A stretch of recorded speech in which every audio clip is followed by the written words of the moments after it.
les amis niyo kuja kuri ndri uno musi ni vendredi émission ni kukai nimwe twahora tuvuga ngo twambara amabubu je nahevye ntazambara amabubu nabihevye ngo nta myaka ijana ndayikeneye gahunda niyo kurija kuri ndri bamwe bahora bavuga ngo twaragiye kuri regime biranka ngo twaranyoye amazindi mu biranka. Donc no musi rero ikiganiro ni ikihe nabazaniye abantu byashobokeye mugumane natwe à tout de suite émission kukai babandi babishoboye rero umutumire wa mbere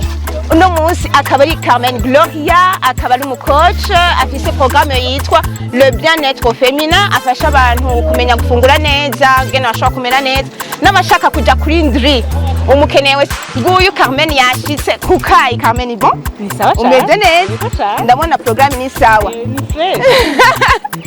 before and after irakora umunsi no munsi. Umutumire wa kabiri rero akaba ari Blondine yashoboye gukora iyo programme le bien-être féminin nawe nyene byari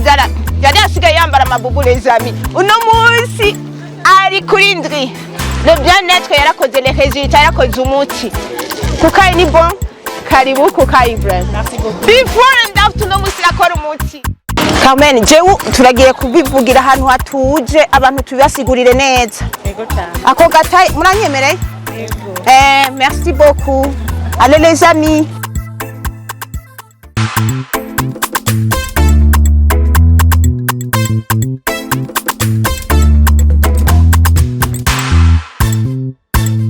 Bakunzi bo kukai rero twashitse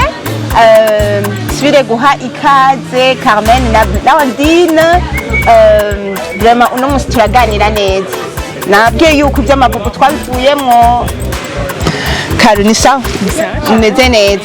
Blondine ubu turatuje wa musozi turawuhejeje we warabimenyereye shareka kumpera ntwaguma nkwega nawe uzabimenyera sawa ndiko ndaza efora ndiko ndagira vraiment hari umuntu yamavuga ngo bana b'Imana ego Karu nashaka tangura utubwire wewe narakubonye narigeze kukubona ungana nyene wambara ibubu urabizi urabihakana none je ko ndabizi ama à un certain temps uratangura ibintu nyene hariyo ni nka discipline nibaza ko wihaye narakubona vraiment kandi je kijya gihe nanje narambara ibubu mugabo bikanga ko nja kuri discipline yawe ni giki cakumotivye byatanguye gute kugira ngo utangure kuvuga ati ndagiye kuri discipline ni giki wase kuri wewe byagenze gute majamu make. Urakoze cyane jewe nkuko mwavuze ko nitwa Carmen ndubatse kandi ndafise n'abana rero inyuma yo kwibaruka narashize ko ibiro byinshi cyane abana bakwego kandi birashikira abandi bavyeyi kandi nta kibi kirimo yuko dushira ko ibiro twibarutse kuko umubiri wacu ugenda urahinduka ariko ndateba kubona yuko ibiro biguma byongerekana kandi ko umwanya mwiza wari wageze yuko nshobora gutangura nanje guhindura yaba uko mfungura yaba ivyonywa yaba no kugira sport hanyuma ego byitaguma biduka hama rero abana bakwije umwaka nsanga rimwe ndipima nsanga mfise ibiro 81 n'inusu. Imbere yo kubabyara wari ufise bingahe? Nari mfise ibiro 65. Nukuvuga ibiro hagiye ku ibiro 20 cyangwa hagiye ego ni hafi 20? Ego ni hafi 20. Hanyuma rero je ibyo biro ntabyaye ugiye abana bakwije umwaka nukuvuga naravyaye hanyuma nguma nongereza bakwije umwaka rero niho nabona ko mfise ibyo biro je ibyo biro ntavyo nari bwigerengera mu buzima bwanje kuko jewe mfise 1m60 nukuvuga uravye ibiro byanje n'ingene ngana ntivyari bijanye nukuvuga nari narengeje cyane. Wari warengeje igipimo nibaza ko wari wagiye muri obesity. Ego ya uko bahora bavuga ati obesité de classe 1 hanyuma rero ndavuga nti harageze yuko mpindura hari uwo twahuye umurundi asanzwe afasha abandi ndasoma amakuru yiwe yitwa Olivier Masabarakiza ndasoma amakuru yiwe ndavuga nti reka ntangure buhoro buhoro mu nyuma ndamenya uwitwa Grace Nsabimana ari we dukorana ubu uya iyi programme bien-être féminin hanyuma nawe nza plus kurondera motivation kubera iyo watanguye igikorwa urabizi nawe kandi twamye turabiyaga hari igihe uciriza hagati mugabo iyo uri kumwe n'abandi bantu ucuguma ugira morale ukaguma ubandanya buhoro buhoro rero cangenda ndahindura uko mfungura ndongeramwo na sport hanyuma ibiro biravako hanyuma ndagira n'amagara meza cane amagara meza ndasubira nyene ndaba uwundi Carmen ndasubira ndagira inguvu ndasubira ndanonokegwa ndasubira ndumva yuko ndi umuntu mu bwenge ukumva yuko uhahutse kwa kuntu uba wiyumva nabi birahera ndumva nyene mbaho hari igihe tubaho umugabo ukamenga ubuzima ntabwo witayeho ukamenga no kwiraba ntiwokwiraba hari igihe kenshi cyo twibaza ngo ni ingorane ziko zakuba kumbe rero birafatanye n'ibiro by'umuntu abafise ego cyane kuko hariyo n'igihe nka iyo uri umuvyeyi canke naho utobona umuvyeyi ukaba ufise amabanga atandukanye ujeje hariyo n'igihe na bya bintu bikunanira gukora ukaguma wumva atani intege ufise ukabiro ego abo mukorana mukavugana nabi utazi igituma ukamuri wa muntu urumva aho ushitse umenga ibintu byose utera uruhagarara ugasanga uri kubaha gwa ruhagarara ufise muri wewe kwa kutikunda kwa kutumva amahoro muri wewe ugasanga nivyo uri kutangira iruhande yawe rero iyi kumenya gufungura neza no kongerezamwo sport muri make byampinduriye ubuzima simvuga ibiro gusa oya ibiro ni inyongera byampinduriye ubuzima ndundi muntu ndasubira ndanonokewe hari abantu bazi ko kugira sport nyene umva nkawe je ndatangaye yuko bijana na donc kugira sport hari umuntu yibaza ko kugira sport canke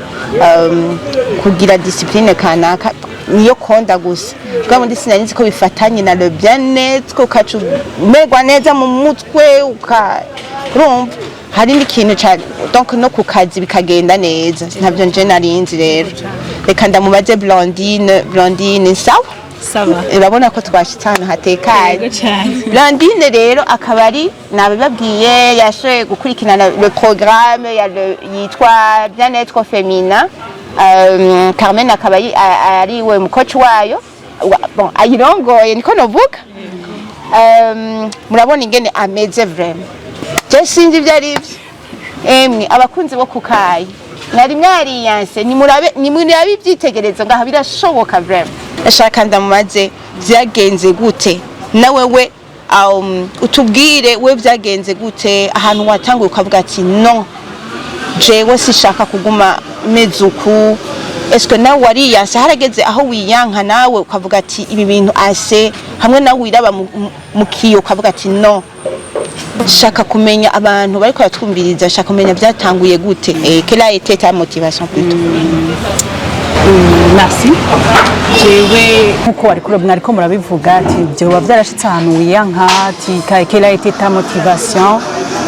bien sûr sinon utiyanse umunsi umwe ngo ubyuke hari akantu kakubise mu mutwe ntibikunda kuko uragira ama effort yose barabikubwira ukabona umenga ni inkuru ahubwira ngo ni wahe bifamu uzoca wonda ngo ni waja muri sport uzoca wonda ahubwo rien ne marche ariko hariho umunsi effectivement uvyuka wumva wiyanse ukavuga ati ego pepe ukambara impuzu ukabona kubihiwe ukaja mu kiyukira ukabona uti ndi mubi donc si undi muntu aza kubikubwira ariko wewe nyene harabaho ikintu ca revolte ego je novuga ko nanje ari byo byanshikiye comme Carmen yabivuze nanje umubiri wanje warahindutse maze kuvyara sur ntuze deuxième grossesse nena vyabana b'amahasa natwaye inda mfise ibiro entre Imana yaramuhezagije amahasa ego natwaye inda mfise ibiro entre 66 et 68 mima 1m113 donc nari muto hama je nageze kuvyara la veille nari 105 kg donc nashize ko ibiro avec plus de 30 kg avec la grossesse hama bakunzi bo kukaye ibintu biracashoboka jewe ndumva man ndashize ibintu nivugisha birashoboka ngwino natubwiye ariko ivyo biro nubwo nabishizeko byari ibintu biri normale bambwira ati inababiri n'ibintu bisanzwe cyane naje nabitrouva normal jusqu'à ce que nyene abo bana barakura barashikwiza 2 ans donc harashoboye kuva ko ibiro bike soit bikavako soit bikaduga ntuve ngaho nyene ego sida donc urumva bikamanuka canke bikaduga ariko rero nari mfise umuntu twari tuzinanye arambwira ati hariho umuntu yitwa Grace Nsabimana uyu nyene bafashanije n'uyu arambwira ngo ashiremo rero akibimbwira ngo uzoheba umunyu uzoheba amavuta uzoheba ifana ndavuga non c'est trop numva ari ibintu bigoye ariko rero amboma atanyene nkuko nabivuze numva nanje quand même faut que mva muri ubwo buzima ndabuhebe kuko effectivement ko yariko arabivuga n'ukuri nama ndi umuntu ari faible nirigwa muri bureau nicaye nataha ku mugoroba naryama mu ntebe sije nabona barahejeje gutegura ku meza no kugira nshobore gufata douche mwijoro imbere yo kuryama cari kibazo gikomeye nama n'umugongo uko nari nambavye par césarienne urumva n'ukuri nari umuntu amerewe nabi cane donc ibirya byose yavuze yuko nta productivité wari ufise non oya kwa muri umuntu ari kwitazi byari en tout cas j'étais une autre personne sinabimenya mugabo urumva nari nsi iyo problème y'ibiro byinshi n'umugongo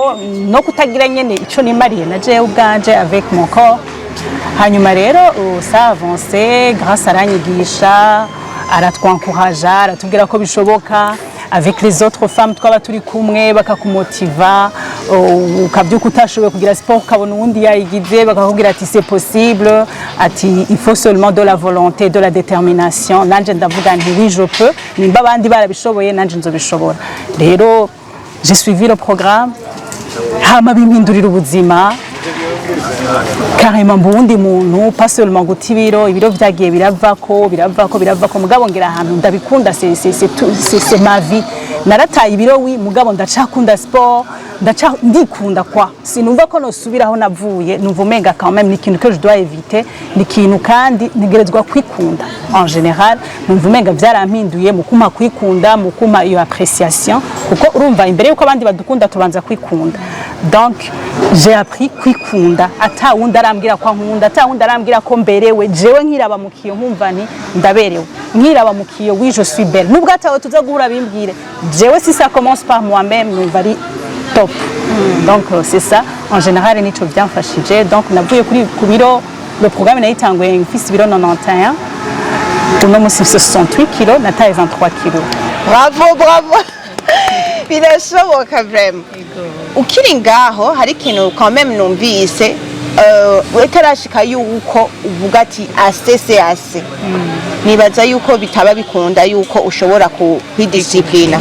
mugabo harakeneye ikintu ku muntu ko numvise mwavuze mwese cha revol tukavuga ati no aho bigeze ndahagurutse ego hama ikindi naco numvise muvuze yuko ni byiza mwace muja mu programme nibaza ko cabafashije turaza kubandanya tukivuganako hama mukiri ngaho hari ikintu Carmen yavuze yuko yaciye ayijamwo hamarata none byabaye tic-tac kubera hari abantu benshi nukuri hari ikintu cyitwa perseverance camaki najewe carananiye vraiment urumva bakakubwira ja muri fitness ukagenda ivyuma byose ukabikora ugaharura indwi ya mbere indwi ya kabiri ukabona havuye ku kilo kimwe 0.5 ukazuzwa yo noneho ejo hagacongera ku ibindi bya kabiri ibiro bibiri none ukavuga none man none nibiki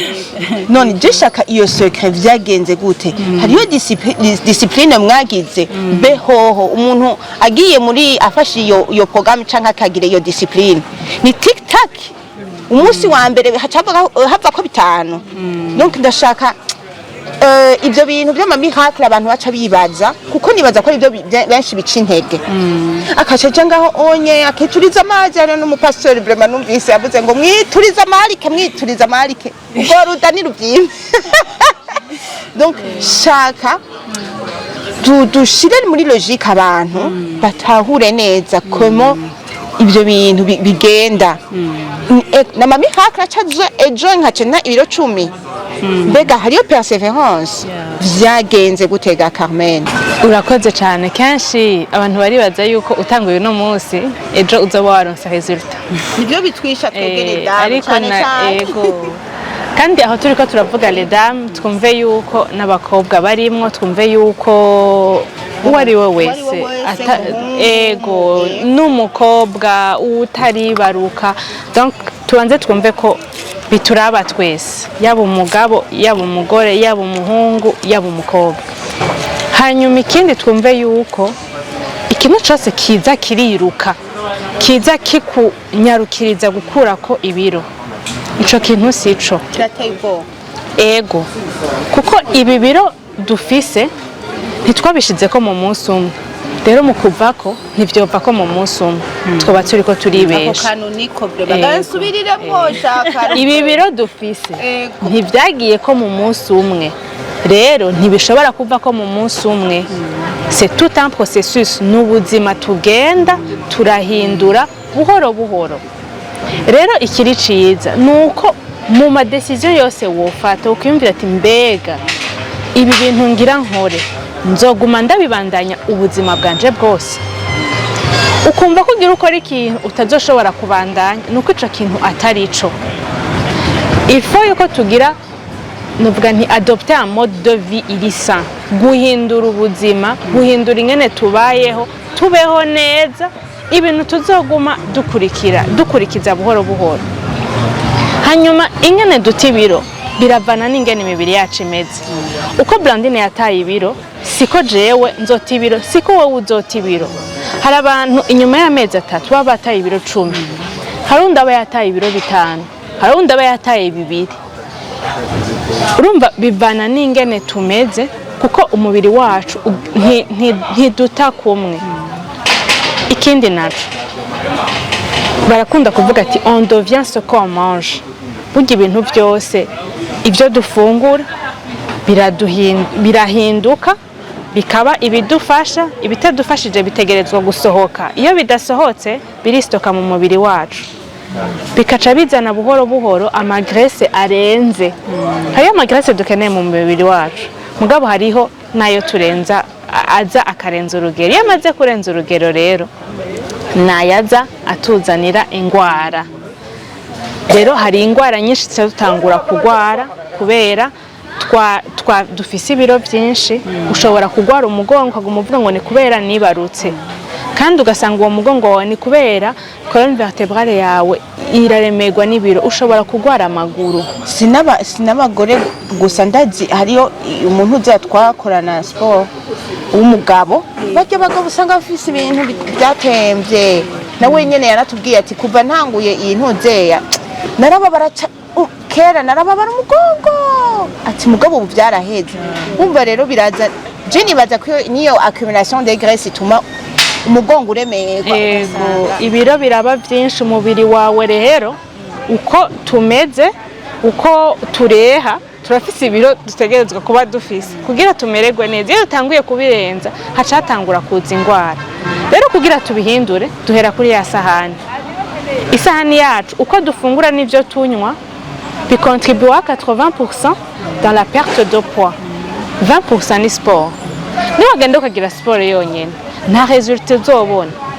mugabo ya sport ni wayifatanya no gufungura neza niho uzogenda urabona ama resultat gufungura neza nako rero sukwiyima harabazi yuko ati asha agasahani kamwe karimo agatete kamwe k'ibiharage n'ikiraya cera urumva urumva hari igihe uba wumva umenga ugiye kubaho nabi nk'uko Blandine yiyumvira ati mana nzoheba umunyu nzoheba amavuta nzoheba ibisosa nzoba uwandoya ugenda urahindura buhoro buhoro twe tugufasha kugenda urahindura buhoro buhoro kugira uzoshike kuri rya hangiro ryawe hama ivyo twiga muri make ibi twiyimburira ibi turima ibi twimbura mu isi yacu ibi nivyo vyiza nivyo bitumerera neza na karindi Imana yaduhaye yego za mboga ca kijumbu wa mwumbati ca kiraya ibi dusoroma ya karoti ibi dusoroma nivyo vyiza na vya vyamwa rero vya vyamwa twahebeye abana tukaguma tuvuga ngo ivyamwa ni ivy'abana mugabo ibintu byose biri transformé biza hariho ibindi bintu bituzanira ego rero ibintu biri transformé umubiri wacu kumeze birabigora yuko ibi digera rero iyo bitari bien digéré biraza ntitubikuramwo neza ntituronka ibyo twate no kuvuga ngo la grande partie tuba turi ibintu tudakeneye rero twiga gufungura ibintu vyiza mugabo no kutiyima kuvuga c'est pas une privation oyaye twiga kwigerera tugiga kunywa y'amazi bimwe muganga tubwira bimwe abaganga baduhimiriza ati ni munywa amazi ni mufungura imboga ni mujye ivyama nivyo tugerageza gushira mu buzima bwacu mugabo kubera tutaba dusanzwe tubikora tugenda turabishiramwo buhoro buhoro kimwe hanyuma ubuzima bwawe ukabona buriko burahinduka tukiga kuryama tukiga kuruhurira amaso kugira ngo uronke itiro neza bya bindi uryama uri ku telefone ego nkabijya biratuma tutagira itiro ryiza ico twita qualité de sommeil ugasanga waryamye amasaha arenze ucivyuka atanga ubugira kenshi ucushaka ikintu kikuvyura harabaca bafata cafe harabaca bafata kuka harabaca barondera ibintu biba amastimulant cardiaque kandi bibi ku mutima ego kandi uko uzura bifata bica nuvuga nti ucugira addiction ego ucuguma ubifata ugukira kwabyo rero hari abantu hari umugani uvuga ngo ndagurira abo hasi mbega ngo abo hejuru bumvireho abo bantu bavyumve ndiko ndavuga yuko cafe ari mbi mugabo umaze kuyimenyera canke ikintu cyose uguma umenyera ukumva yuko utagifise utobaho ico kintu ni kibi urumva yuko nkaho oya nyimbo waramenyereye gufata ikintu byose kugira ngo ukanguke urumva yuko inyisha ari kuraba ingeno uryama bica bizana n'umutima ivyo uravyumva ego birashobora no kudukwegera izindi ngwara muri make rero navuga nti ushaka guhindura ubuzima ushaka kumererwa neza ni wige gufungura neza wige kunywa amazi wige gufungura ivyamwa hanyuma ushireko na sport kuko umubiri wacu urakeneye kubuja et plus ugenda urabuja plus unonokegwa ukumva umerewe neza ugahumeka izi mpwemu nziza jewe shaka ubitubwira ziko ingorane brandi yongena nawe wewe nawe nyene yarasivye programme jewe shaka ko ubabwira washitse ubitaho nyene oya sinashitse ndabita oya byaramaze byarafashe nk'ubu uye jewe nko kuri jewe nk'ikiro ca mbere wagitaye ryari je nipimye ukwezi guheze niho navuze ntereka ndabe bya bintu ingene bimeze ego jewe sport ngira sport yo muhira natora telefone nkagira kuri YouTube nkacangira sport iruhande mu cumbi wanje iruhande y'igitanda numva sinari nkeneye sala rero nkavuga nti iziye fo ndiko ndagira nuko nahinduye gufungura reka ndabe yuko hari ico biravako hari kiravako rero inyuma y'ukwezi niho nabona ko nataye ibiro 2 quand même ndavuga bya bintu bisaje ndatangura kwiyumvira numva ngumye mbandanya ni nyuma y'amezi 5 nzoba ntaye ibiro 10 mugabo numva ari indoto sinayinzi ko no bishobora navuga ntaco reka mbandanya ca ndaguma mbandanya ariko mu mutwe harateba haravamwo ibiro kandi nsubiye inyuma hari ikintu Blandine yavuze ati ni wewe ufata ingingo burya so undi muntu azogufatira ingingo uwundi muntu nka twebwe iyo twibarutse hari ama excuse baguma baguha usa neza canke mu mvugo yacu y'ikirundi bakubwira yuko washitse urugo iyo wavyibushe rero iyo wewe utaravyumva ubwawe hacushikako kwanza ntabari ego kuko umuntu mu bisanzwe niwe yiyumva sinza kukubwira ngo Pamela ngo muri programme yiwanje ni wowe ufata ingingo kandi iyo umaze kuyifata ntuyivako aho nca ntera kamo abantu bose bashaka gufatira ingingo abandi nguraza nguragira iki oya uwo muntu atarafata ingingo muri we ntaho bishika kandi iyo umuntu yafashe ingingo nakare ni nakayambariye yego reka tumureke afate ingingo abandanye kuko ubuzima bwiza sibiro ubuzima bwiza nukuba umerewe neza muri wewe ego Landi rero nashaka wewe nawe utubwire ton experience ugitangura rero uwo rero wafashe decision uri revolta uravuga ati assez wiyumvise ko non shaka kuba jewe shaka kuba mwiza shaka kugira le bien-être donc tubwire shaka utubwire amajambo make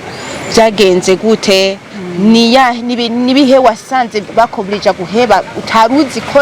bituma bikongereza amagrese canke ibintu bitari bikenewe mu mubiri wawe bishobora no kuguteza ingwara utaruzi ajya ama habitude tugira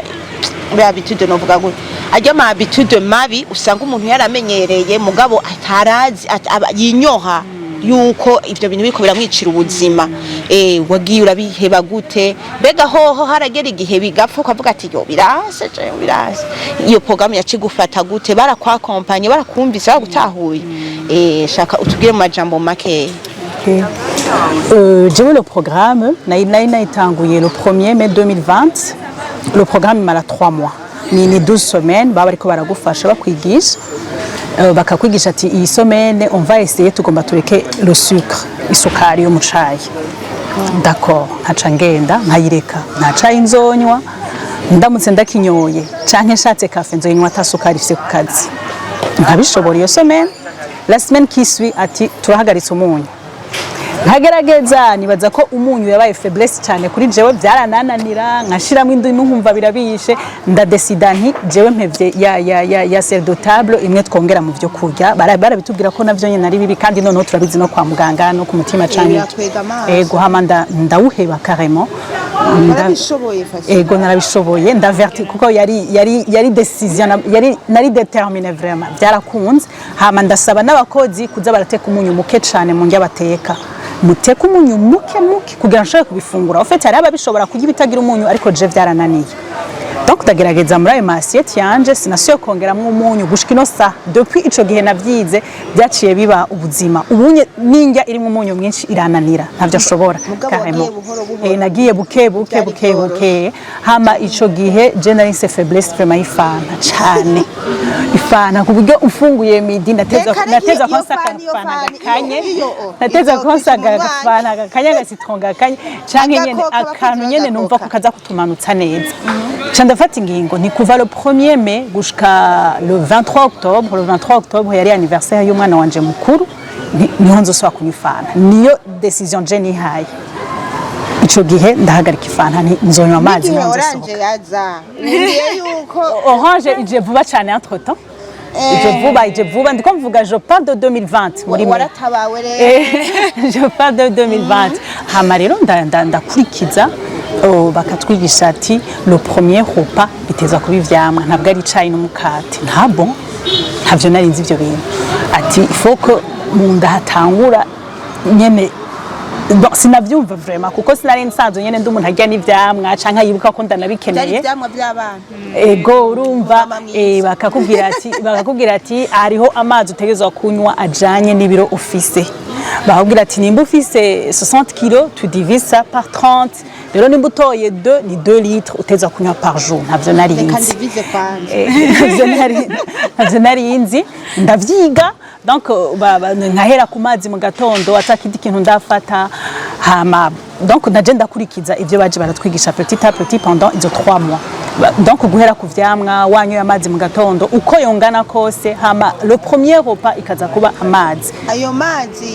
pardon ivyamwa amazi yo nibisanzwe urayanywa ego urayanywa nabari un verre d'eau wanyoye mu gatondo hama igihe uza gusonza ugakenera gufungura repas ya mbere ati ibindi bintu urashobora kubikurikiza mugabo gira effort basi utanguza amazi utangure ku vyamwa icamwa n'importe quoi mugabo uje icamwa ikintu kiza korosha mu ndahi wawe ntagera kusonza ugatanguza icamwa ego uhere ku camwa donc ivyo bintu ndavyiga hama donc petit à petit ndabandanya baratubwira bati hari ikintu citwa jeûne intermittent ni ukuvuga par rapport ya dernier repas yawe ya le soir ejo haheze gushika uno munsi aho uza gusura gufungurira ugaharura amasaha aza kuhaca nimba ejo nahejeje repas yo mw'ijoro 20h uno munsi nimba nza gukenera gufungura 10h marura amasaha aza kuba haciye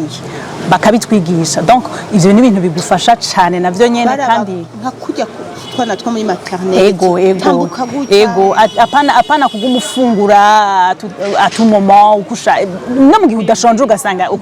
ego nari umuntu vraiment ni ego vraiment nukuri ni bazakari bwo buzima nise bwa désordre n'igitumbura cyo kwabibi umva du n'importe quoi nama ndiko ndarya vraiment hama no kumugoro bugaca ku kabrochette umva donc byaba ari ibintu bibishe donc ego vraiment donc byaba bigoye bakakubwira ati dernier repas utezwa kuba wayiheje 20h donc kugira ngo uronke le temps yuko ivyo byo kurya donc biba digérer uze kugera kuryama utuzuye inda donc izo njya wariye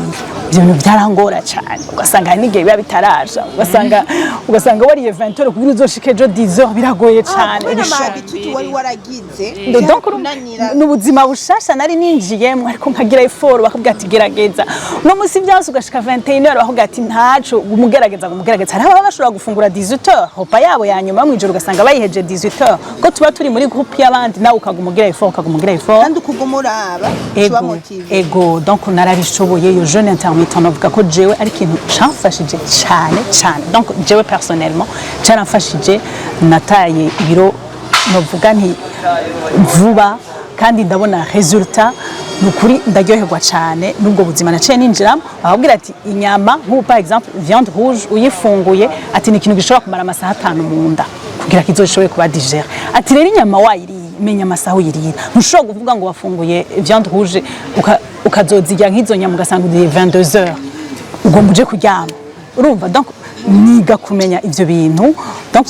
le soir il faut kufungura ibintu biri léger hama au premier repas il faut kufungura ivyo vyamwa à midi nimba wakumbuye agaceri gerageza imboga zibe nyinshi kuri uwo muceri donc niga ubwo buzima hari haba babishoboye gufungura izo mboga nico kiriya cyo mu mazi ariko ugasanga agaceri karagoye kureka ukagabona kumeza kakakumotera bikakumotera jewe personnellement umuceri ukamotera avuga non nibiza gukunda naca fata igitoki cyo mu mazi n'imboga bikaba vyinshi hama umuceri nkagira gake donc juste nze kumva logo ego nze kumva ko nakariye uwo mutima uruhuke basi ego ngerageza ivyo nyene jewe les 3 premiers mois nataye 8 kilos naciye nipima et aussi par rapport y'abo twari kumwe muri groupe si j'étais pas la meilleure si je novuga ngo nataye byinshi hari abataye plus que ça et naragerageje nkurikiza ivyo bari ko baratwigisha sur les 12 semaines ego bon byananiye kenshi ariko nagumiza mu mutwe ko biteza gukunda en tout cas baratwigisha bati peu importe le temps bizogufata tu n'as pas besoin de te comparer à qui que ce soit ni wewe nyene uzina objectif ya ushaka gushikako kuko au début barakubwira uvuga ibiro fils naravuga nti si je 91 kilo objectif yanje ni 65 kilo par exemple iyo objectif rero nta numwe guhikiringo nawe bizogufata 5 ans petit à petit mugabo ushike kuri objectif yawe nta numwe gupressa kuko même après les 3 mois hariho suivi kandi uburi muri yo communauté uri kumwe nabo bantu muvyumva kumwe nabo bantu bakumotiva nubwo mara 2 semaines utagize sport hari umuntu yagumya yigira nyene kumva biratesa donc nama ntanga karorero y'umuntu ari karambaza ibintu byarangyoheye nino saha sinshobora kugenda ntakivuza umuntu ambajije twari kumwe n'umudamu yashoboye kugira sport afise inda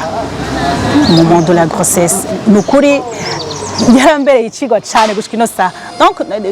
tora tubivugana n'abandi ugasanga hari ibintu tubamwo ugasanga ntavyo tuzi nikora ko tutabizi ntuzi ko imboga zikenewe nk'ubunye tuzi ko umugore afise inda ruwo kuryama ruwo kwamikara mais c'est faux urashobora gukonsulta umuganga akakubwira ati urashobora kugira sport par rapport ya wewe niyo grossesse yawe birashoboka donc umugore yaragize sport gushika kuri 7 mois agira sport wow ukavyuka mu gatondo ukabona foto yiwe yatwari ko ukavyuka mu gatondo ukabona ifoto yiwe ariko aratwenga wow nindigera ngaho nkavuga yo kuki ntabimenye igihe naho nari ifise inda ukumva biraryoshe cyane ukumva birimo motivation wewe uri vide wavyutse wasinzire gushika 8h hari umuntu yavyutse 5h ari enceinte wow uca wumva n'amasoni uca wumva umaramaye direct uca wambara tenue ukumva wakora quelque chose je nuvuga ngo ni ivyo nukuri iyo communauté ndimwo ego jewe uhura n'abandi baguma nukuri barakumutira ukumva ati antuka ntibigukundira kuguma muri iyo ancienne vie umaze kuburi kumwe n'abo bantu hama twaduse n'abacoach beza badukurikirana donc kandi bakubwira ati ntituri parfaite na twebwe biratunanira hama turi ku rugendo rumwe ukumva umenga ni ibintu biryoshe donc nibisigura ko ngo ntushobora kubyuka ejo washize ku biro bibiri ariko menya ingene ubikura je ndatangura no munsi ibyo bintu nibige mana ndakeneye kuba fit kweli mukazima mumbona nzogira before and after les amis bafise before and after ndazibereka mukanya donc numva nka byose basha mwashoye kubivuga mugabo nashaka kumenya hari akantu nyene twebwe tuba dukeneye kumenya donc n'igihe wumva uri fake ibiki barakwakompanya quand même bakakubwira ati courage ntiwiyanke bakagusutena ikibi ni babantu je nanka muri babandi bacavuga ati yo hewe we uri kuri yica uri mubiki wewe niho nabandi ko bamaze gutanga oya hariho déjà na auto évaluation turi évalua nambari par semaine iraba est-ce que narashoboye kunywa amazi selon mon poids narashoboye gufungura ivyamwa au premier repas narashoboye kugira jeûne intermittent ingana gutya donc ukievalua ugasanga ufise nka 3 sur 10 donc cette semaine là tu n'as rien fait alors mugabo quand même tu sais que la semaine qui va suivre je vais me rattraper niba ta sport nagize iyi semaine je vais me rattraper tellement nukuri birimwo encouragement irenze vraiment wumve ko c'est n'ubuzima sibyo tugira ngo ugerenga aho utibiro ugera ahantu usanga ivyimviro vyahindutse c'est quelque chose kizoba toute ta vie ego nubu turacari kumwe malgré que ari habashitse kuma objectif yao malgré que ari abatarayashikako donc c'est le bien-être quoi n'ubuzima bwacu ego karuna shaka ko avant ko duheza nashaka umbwire mugabo turahejeje nyene nashaka umbwire niki kintu kuri wewe ukiri muri yo programme gitangura wavuze ati c'est la fin du monde ako kandi nashaka ukavuga hama ucugira ko utanga donc ubwira abakunzi bo kukayi n'ikintu wosiga ubabwiye bakumva vraiment yuko abantu bakivuga ngo bazokwambara amabubu nta myaka ijana bavyumve vraiment ko bishoboka imyaka ijana irabaho ikintu jewe cangoye no kumva yuko ufunguye ivyamwa ari hopa kumva ko wafunguye ivyamwa wafunguye nimba mfunguye ivyamwa birakwiye muri uwo mwanya ego kandi ikwiye sinavyumva mugabo mu nyuma ndiga yuko ufunguye ivyamwa si wa muhwi umwe kagatunda kamwe oya urafungura nyene ivyamwa bikwiye ugafungura ugahaga iyo yabaye fin du monde yawe yego narumva umenga ntibikunda narumva umenga mpejeje kubifungura no canongera ko nibindi nk'agasombe yego gashaka nk'agasombe n'umuceri kameme bihari urumva ifo kubifungura iyo yabaye fin du monde yawe yego hanyuma kandi hari tuntu twinshi twavuze mugabo nk'aka astuce kamwe nko kunywa amazi biroroshe tora icupa canke ugure gourde uyagendane aho uri hose uri kurakora uyagumize ngaho uko uguma uyabona urazuranywa buhoro ego utora ikirahuri nyimba uguma wideplasa gendana ayo mazi uzoguma unywa usange wayanyoye ego kubera hari igihe tuba déshydraté hari igihe umubiri wacu ukenera amazi ukaca wumva wonywa isukari canke hariho igihe unyotegwa ntumenye ko wanyotewe ugaca wumva umenga urashonje donc kumenya kwiyumviriza iyo wamenye kwiyumviriza uramenya uti ndanyotewe canke ndashonje rero nk'amazi nkako abakunzi bo kukayi uno munsi uwejeje kuraba iki kiganiro amazi yo yazotubwira yuko yamenye kuyanywa hanyuma uri kurigaburira ku isahani yawe hera ku mboga niyo astuce kuri iryo sahani yawe tangura ufate moitié y'isahani uhashire imboga ego utahora uzifungura tangura wongereze ko ibiyiko bibiri nimba uhora ufungura ikiyiko kimwe ongereza ko ibiyiko bibiri mugabo nizo utangura kwishirira ko ku isahani hanyuma uca ugenda urashirako ibindi bati bigufasha yuko isahani yawe itaza kuzura imboga ngo uzihijya nyuma uca uvuga ngo waziburiye ikibanza yego navuga nutwo n'utuntu tubiri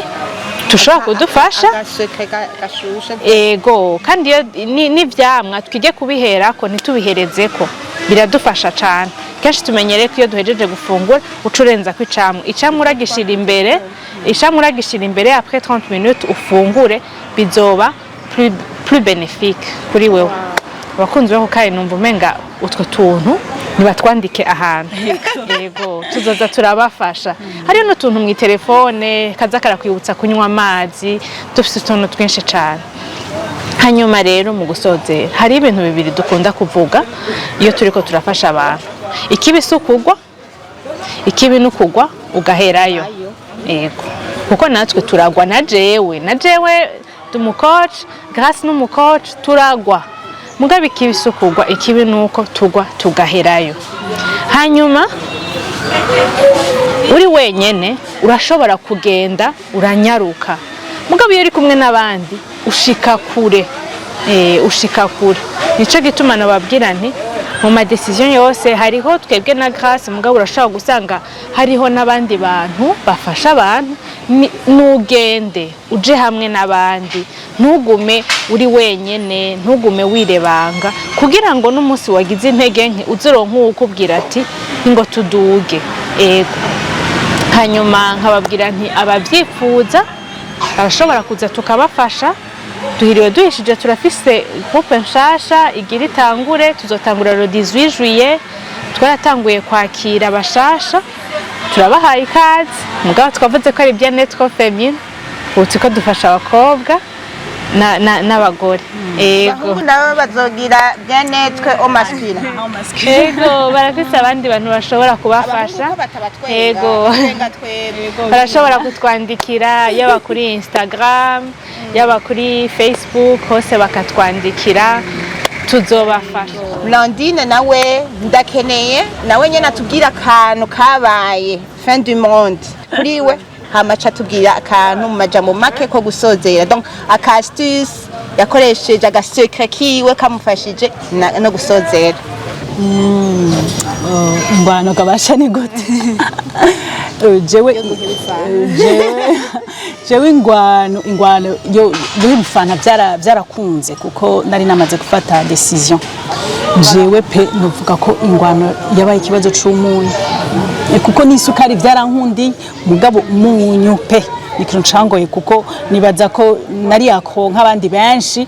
bya bindi uhita n'umunyu utamanje no kumviriza no mu byo kujya kukwiye mukurije nico kintu novuga en général ifana byarankundiye amazi kuyiga kuyanywa byarankundiye ariko umunyu fin du monde umunyu en tout cas vraiment ça a été umunyu nanje ni fin du monde je bana byarangoye cyane kawe nako wagize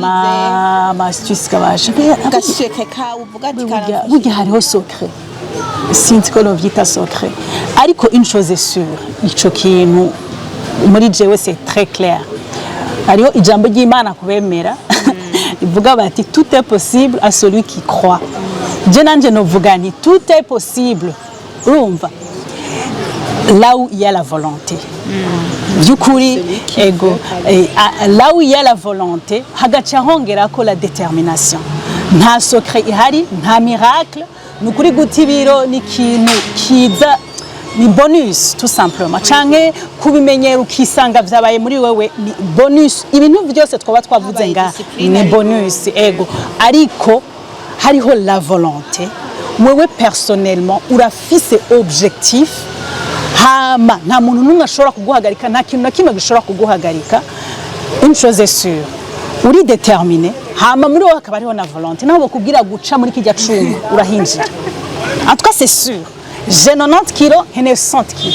Je le veux. Je suis déterminée. Personne ne va m'arrêter. En tout cas, ndarondera Grace, ndarondera Carmen, umva nzoba telefona jour et nuit. Si bo bandondera kubisanzwe. N'ubu si ibintu bateza kuza kukubwira. Ni wewe uteza kumva ko bikeneye. Hanyuma nkaca nongera ko akakantu mu guhera heza. Birashoboka. Birashoboka ico ndagishize muri majuscule. donc naho uba ufise ibiro 200 ntihagire n'umwe akudekuhaja ntihagire n'umwe akubwira ngo bajya bagize ivyatari ngo non c'est faux umviriza nta maji rimwo ni le seul mot birashoboka nico nobwira abantu bose bakunzi bo kukayi kongereza ko ikintu kimwe singeza ibintu biri resume neza birashoboka à celui qui veut navyumvise nukuri je numva nafashije cyane programme ubu nyene ngira niyandikisha naha rero tugarukirije ikiganiro kuza kugikunda comment ukeneye kubaza nimero zabo wandike muri commentaire ndagufasha usharinge n'abandi hama naho ubutaha à vendredi peace and love